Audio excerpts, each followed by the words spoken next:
बहू, अपने मुंह पर थोड़ा सा कंट्रोल लगा ले। बहुत जल्द तेरी देवरानी इस घर में आने वाली है। तू तो अपने लिए 50 रोटी बना लेती है, पर वो तेरे लिए 50 रोटी नहीं बना पाएगी। और उसको गलती से भी ये मत बता देना कि तू एक वक्त में 50 रोटी खाती है, वरना बेचारी तुझसे परेशान होकर पहले ही दिन भाग जाएगी। माँ जी, आपको तो बस मेरी 50 रोटियां नजर आती है, बाकियों का खाना नजर नहीं आता। अब आप प्लीज मेरे खाने पर नजर मत लगाओ। मुझे खाने दो। आकृति को पूरे घर वाले कितना ही क्यों ना समझा ले, पर आकृति किसी की नहीं सुनती थी। उसका नियम था, वो जब भी खाना खाती तो खाने में 50 रोटियां ही खाती। इसी तरह बहुत जल्द उसकी देवरानी कृतिका आ जाती है, और जब कृतिका अपनी पहले रसोई में जाती है तो सब उसे अपने खाने का ऑर्डर दे देते हैं।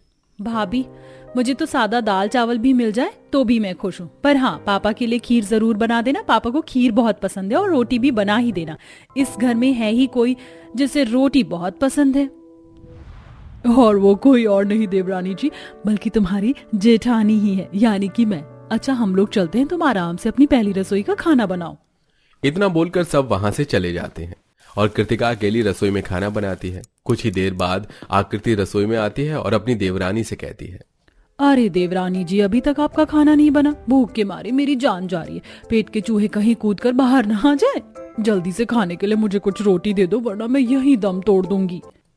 हाँ दीदी, बस 5 मिनट में खाना बन जाएगा, पर कोई बात नहीं, आप जब तक इसमें से अपने लिए कुछ रोटी निकाल कर खा लीजिए।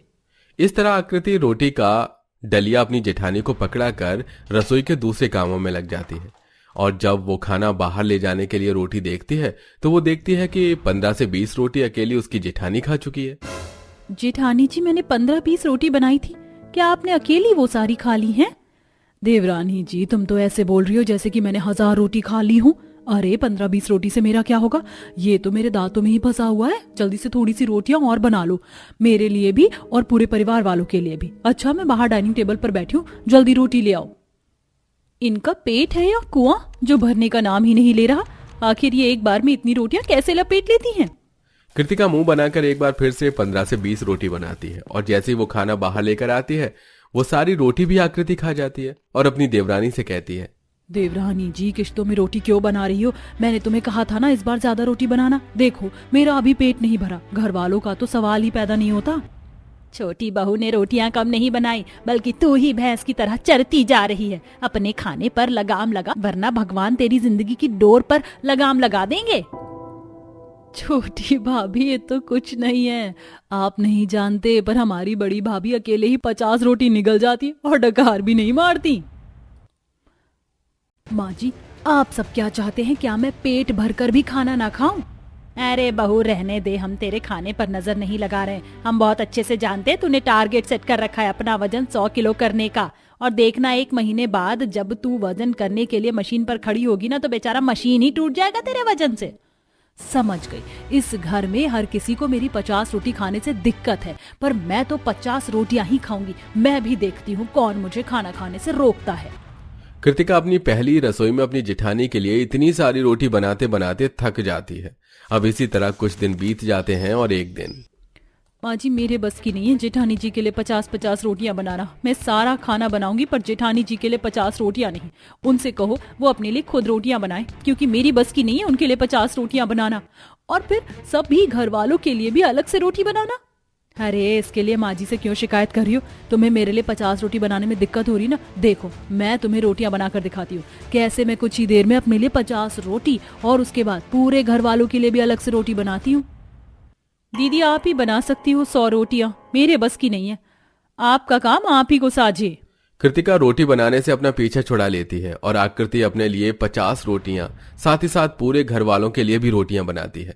अब इसी तरह कुछ दिन बीत जाते हैं, और एक दिन दोनों देवरानी जेठानी बाजार से सब्जी लेकर घर आ रही होती हैं। तभी आकृति की नजर एक पोस्टर पर पड़ती है। कृतिका, वो देखो, वहाँ पर पोस्टर लगा है। अगर हम 15 मिनट में 100 रोटी खत्म कर देते तो जीतने वाले को 2 लाख रुपए का इनाम मिलेगा, और मैं तो ये कंपटीशन बहुत आसानी से जीत जाऊंगी। चलो, मैं अपना नाम लिखवा कर आती हूँ। दीदी, पैसों का इतना लालच मत करो, ऐसे में आपकी हेल्थ ही खराब होगी। और 100 रोटी खा पाना कोई मामूली बात नहीं है, इसलिए आप इस कंपटीशन में अपना नाम दर्ज ना ही करो तो अच्छा है। अरे कृतिका, तुम अभी अपनी जेठानी को जानती नहीं हो। जब मैं 50 रोटी खा सकती हूँ तो मेरे लिए 100 रोटी कौन सी बड़ी बात। ये कंपटीशन मेरे जैसे के लिए ही है, और देखना ये कंपटीशन भी मैं ही जीतूंगी, इसलिए अब मुझे इस कंपटीशन में अपना नाम लिखवाने से मत रोको। अब आकृति कृतिका की एक न सुनकर जल्दी से कंपटीशन ऑफिस जाती है और अपना नाम दर्ज करवा लेती है। तो वहीं कृतिका घर आती है, जहां कृतिका अपने पति दीपक से कहती है, दीपक जी, जेठानी जी से बात करो, दीदी पागल हो गई हैं। वो एक कंपटीशन में जाना चाहती हैं और 100 रोटी खाकर प्राइज मनी जीतना चाहती हैं। उन्हें समझाओ, अगर वो 100 रोटी खाएंगी तो उनकी तबीयत खराब हो जाएगी। 100 रोटी खाना कोई मामूली बात नहीं है। ठीक है कृतिका, मैं अभी जाकर भैया और माँ से बात करता हूँ। क्या पता भाभी घर वालों की सुन ले, क्योंकि वो ना तो मेरी सुनने से रही और ना ही तुम्हारी। दीपक कृतिका के कहने पर पूरे घर वालों को इकट्ठा करता है और इस बारे में अपने घर वालों से बात करता है, जिस पर आकृति चिढ़ते हुए अपनी देवरानी से कहती है, मैं बहुत अच्छे से जानती हूँ तुम मुझसे जलती हो, क्योंकि मैं 50 रोटी खा सकती हूँ और 100 रोटी खाने का भी दम रखती हूँ और प्राइज मनी जीतने का भी। पर तुम 5 रोटी से ज्यादा नहीं खा सकती, इसलिए तुम मुझसे जल रही हो, और इसीलिए तुमने जानबूझकर ये बात घर में सबको बताया और घर वालों को मेरे खिलाफ खड़ा कर दिया ताकि मैं इस कंपटीशन में ना जाऊं। दीदी ऐसा कुछ नहीं है, मैं बस आपका भला चाहती हूँ। मैं आपको अपनी बड़ी बहन मानती हूँ, इसलिए आपके भले के लिए कह रही हूँ। 50 रोटी खाकर पहले ही आप अपने शरीर को नुकसान पहुंचा रही हैं, और फिर जबरदस्ती 100 रोटी खाना ये सही नहीं है। अगर छोटी बहन ऐसी होती हो तो मुझे तेरे जैसी छोटी बहन नहीं चाहिए। और रही कंपटीशन की बात, तो मैंने अपना नाम लिखवा दिया है और कल कंपटीशन में मैं जाकर ही रहूंगी। जिसको रोकना है रोक लो, मैं रुकने वाली नहीं। छोटी बहू रहने दो, तुम्हारी जेठानी नहीं मानने वाली। इसे इसके हाल पर छोड़ दो। जब ये बीमार होगी तब इसे समझ में आएगा कि क्यों हम इसे इस कंपटीशन करने से रोक रहे थे। क्योंकि आकृति किसी की नहीं सुनती, इसलिए अशोक के कहने पर हर कोई आकृति को उसके हाल पर छोड़ देता है। और अगले दिन आकृति कंपटीशन वाली जगह जाती है, जहां वो 10 लोगों के साथ बैठकर 100 रोटी खाती है, और 15 मिनट पहले ही आकृति 100 रोटी खाकर ये कंपटीशन जीत जाती है। इस कंपटीशन की विजेता आकृति हैं और इन्होंने जीता है 2 लाख रुपए का इनाम। वो कंपटीशन जीतकर आकृति जैसे ही घर आती है, उसके पेट में दर्द होने लगता है और वो पेट दर्द से जमीन पर लेट जाती है। उसकी यह हालत देख सभी लोग उसे अस्पताल लेकर जाते हैं।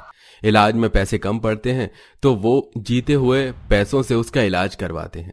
कुछ देर बाद जब आकृति होश में आती है तो पूरा परिवार उसके सामने खड़ा होता है और उससे कहता है, भाभी क्या फायदा आपका कंपटीशन जीतने का? वैसे अच्छा ही है जो आपने कंपटीशन जीत लिया। अगर हार जाती तो शायद सही से इलाज भी नहीं हो पाता, क्योंकि आपका इलाज आपके जीते हुए प्राइज मनी से ही हुआ है। बहू, अब अकल आई या एक बार फिर तुझे ये कंपटीशन करना है? क्योंकि इस बार अगर तेरी तबीयत खराब हुई तो हम तेरा इलाज नहीं कराने वाले। हाँ माँ जी, समझ आ गया है। हद से ज्यादा खाना भी सेहत के लिए अच्छा नहीं होता, और ऐसी चीज का भी कोई फायदा नहीं जो मुझे अस्पताल पहुंचा दे। और मेरे हाथ में 1 रुपया भी नहीं आए, इसलिए अब मैं कोशिश करूंगी कि कम से कम रोटी खाऊं और खुद को फिट रखूं। उस दिन आकृति को अकल आ जाती है, जिसके बाद अगले दिन आकृति डिस्चार्ज होकर घर आती है और अपने खाने पर कंट्रोल करती है और 50 रोटी के बदले 5 रोटी में अपना पेट भरने की कोशिश करती है। वैसे दोस्तों, आप एक बार में कितनी रोटी खा सकते हैं? कमेंट करके बताना मत भूलिए। देखते हैं कौन जीतता है।